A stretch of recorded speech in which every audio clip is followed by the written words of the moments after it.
He radiated a quality that people liked and respected, and that was the quality of being a wise old man. That's one of the things that made him a successful president. Abraham Lincoln was born on February 12, 1809.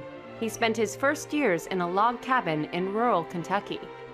His mother's death when he was 9 years old deeply affected him and put more tension on his already strained relationship with his father. He regarded his father as lacking ambition, as lazy, as anti-intellectual. All the things that Lincoln wanted to escape from, he saw in his father. A love of knowledge made Lincoln into an intelligent, well-spoken, and popular young man as he worked a series of odd jobs in New Salem, Illinois. When Lincoln talked, people listened, whether that was around pot-bellied stoves, in storefronts, at courthouses. After a term in the Illinois state legislature, Lincoln decided to teach himself law. He passed the bar in 1837 and moved to Springfield, where he met Mary Todd. Anybody who was watching what was going on in Springfield in those years knew that this was a fellow who was going to make a name for himself in some way, and Mary was attracted to that. Abraham Lincoln and Mary Todd were married on November 4th, 1842. Lincoln spent his next years practicing law. But in 1858, he decided to challenge Stephen Douglas for his seat in the U.S. Senate. Though Lincoln lost the election, he got the attention of National Republican Party leaders and won the party's nomination for president in 1860.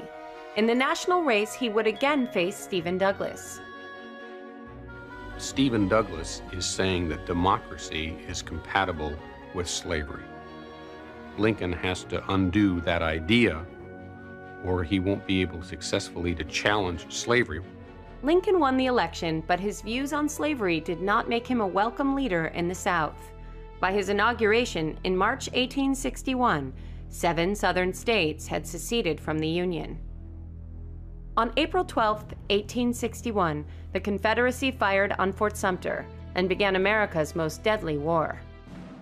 At first, Lincoln made the war about maintaining the Union so as not to offend the loyal slave states. But eventually, he shifted the cause to abolishing slavery, and on January 1st, 1863, Abraham Lincoln issued the Emancipation Proclamation. Slavery was over. Lincoln easily won the election in 1864, and it would only be a few more months before Confederate General Robert E. Lee would surrender. With the war over, Lincoln could look forward to better times. Reconstruction had already begun, but there were those that didn't readily accept the outcome of the war.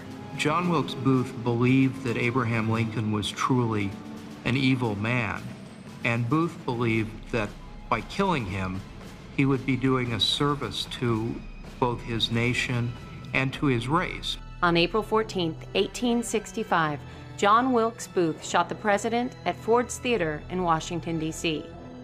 Lincoln was taken across the street to a boarding house, where he died 9 hours later.